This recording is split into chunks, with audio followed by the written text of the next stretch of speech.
Liwanagan lang sana ang minorya. Pagkat wala po akong nakikitang budget ng DPWH at kung talagang transparency ang habol natin, bakit wala rito ang pinagmulan ng pagpopoot at kawalang kampiyansa ng taong bayan sa atin? Dapat mag-umpisa ang usapin dito sa Public Works. Pero wala sa anumang papel sa 9-page summary o dito man sa binigay sa atin kahapon lamang na reconciliation of disagreeing provisions. Bakit po walang budget yung DPWH? Ang schedule po ng DPWH ay bukas po. Paano natin malalaman at maihahambing ang iba't ibang mga department kung may kulang? At bakit DPWH lang ang nawawala sa talakayan? Actually, may mga ibang mga items po ho na bukas po itatalakay, katulad po ng mga special purpose funds, and program appropriations. So tomorrow po yung program po nandito. Tomorrow po ang tomorrow ho yung pag-uusapan. Pero narito na. Andito naman yung unprogrammed at hinanap ko talaga. Arito naman yung unprogrammed. Dito sa page 31 ng page 32 na kumpleto. Kaya pinagtatakahan ko bakit yung DPWH wala po. At kung tatalakayin bukas, maaari bang ibigay sa amin ng mas maaga pagkat yung committee report, kung maalala ko, ay mahigit kumulang 1,500 pahina. Noted po. We'll provide Her Honor the documents ahead of time. Kailan kaya matatapos yung DPWH budget? Kasi yun talaga ang inaasahan ng taong bayan. Assured po na ipro-provide po sa Her Honor at sa lahat po ng conferees, hindi lang po sa Senate but also sa House of Representatives po.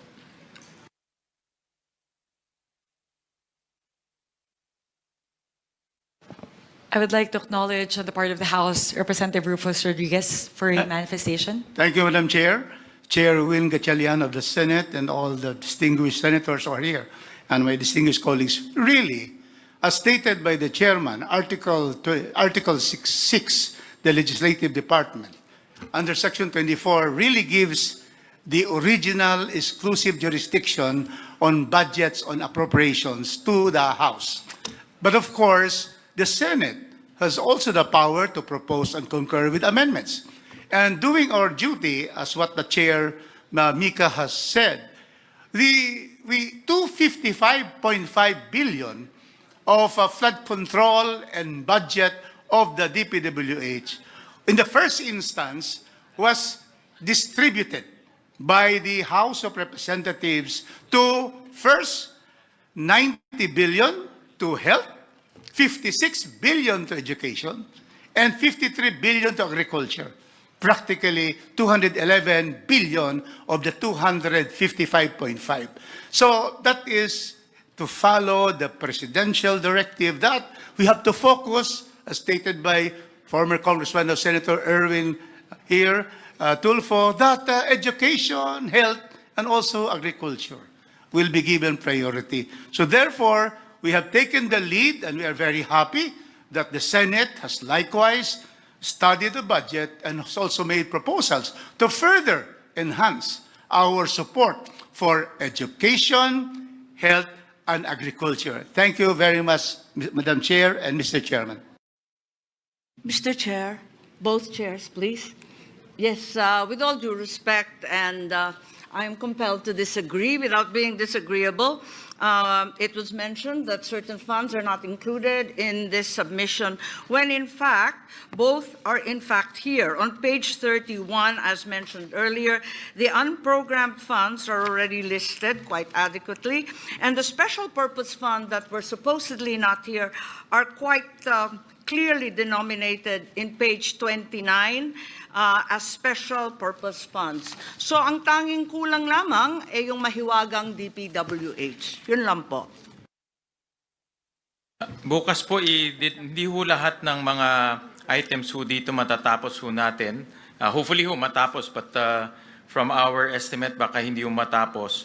So bukas ho natin i-deliberate yung ibang mga agencies, kasama po special purpose funds, kasama na rin po yung mga ibang mga ahensya.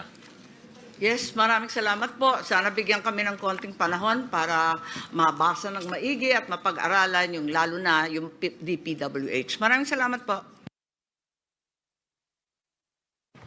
Alright, maraming salamat po. Any more conferees who want to make an opening statement?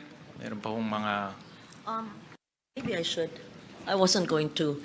I just wanted to greet all our colleagues in the House of Representatives, both the first termers and those that I've worked with for a very long time. And I was once in your house. We understand and appreciate and recognize the concerns of the district representatives. We are one with you in serving our people in the grassroots. At the same time, we are grateful to the House of Representatives for allocating correctly the more than 250 billion from DPWH flood control to projects which will benefit the people much better, stressing on the importance of education and health. I take note that the House allocated at least 60 billion for education. You will be happy to note that the Senate, through our very hard-working and education-focused chair, even increased it to more than 85 billion. And this would be, I believe, in the history of our country. Even when I chaired the Finance Committee for 2 administrations for 5 years with 3 chairs of the House of Representatives, never happened before. For that, we're really grateful to the chair. Aside from that, we are grateful to the House as well for indicating in the HGAB the 60 billion bayad utang which rightfully belongs to PhilHealth. We also take note that in the NEP, there's a 53 billion from the syntax allocation for PhilHealth. However, let me please put it on record that the 53 billion is an incomplete NEP proposal. Kulang po ng 16 billion per the computation made by the Senate. I appeal to the BICAM to put what is rightfully belonging to health. Attorney Rufus Rodriguez, my lawyer from 20 plus years ago, would agree. Kung ano po ang batas ay dapat sundin. It is not a matter of unfunded law.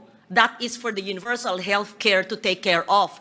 We are talking about the syntax allocation, which for several years were not funded according to the allocation. Magbibigay ng konti, hindi ipupuno. There is something terribly wrong here. Let me just put on record, Mr. Chair, that there is a 236.91 billion funds missing, which should go to public health, and that's to PhilHealth. And this would include the multi-year earmarking of the syntax which were not funded, including the NEP of 53 billion.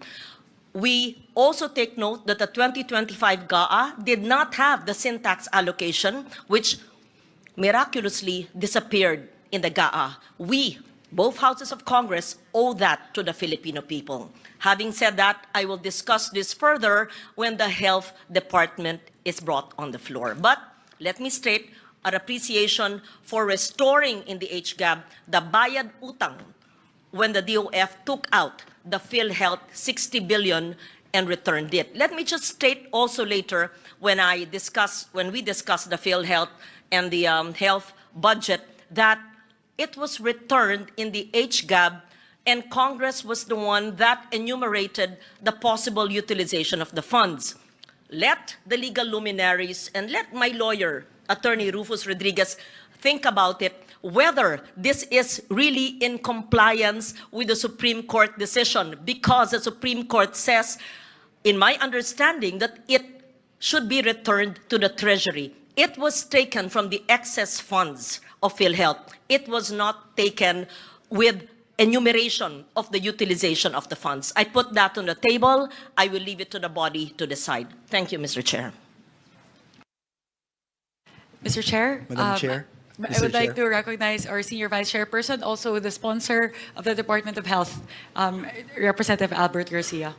Maraming salamat, Madam Chair, Mr. Chair, Senator Win, sa ating mga fellow conferees from the House and the Senate. Magandang hapon po sa ating lahat. Tama po yung sinabi ni Senator Loren na binalik na po o ibabalik na po ang 60 billion sa PhilHealth nung nawala nung 2025 budget.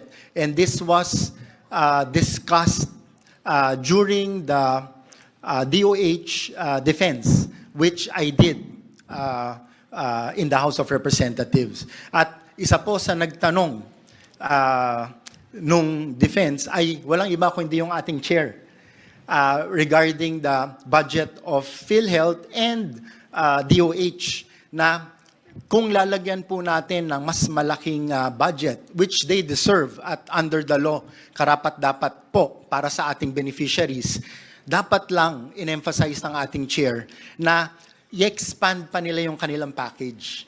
Kasi right now, alam po natin what's happening on the ground na very limited po or a small percentage of the hospital bill or yung coverage ng PhilHealth ang na-charge sa kanila.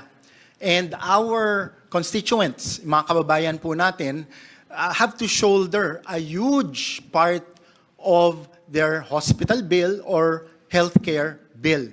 So we are in agreement sa House and the Senate na talagang by law dapat madagdagan pa yung kanilang budget, pero dapat makita nila yung kanilang responsibilidad na bilisan pa nila ang pag-expand ng mga package para agarang maramdaman ng ating mga kababayan.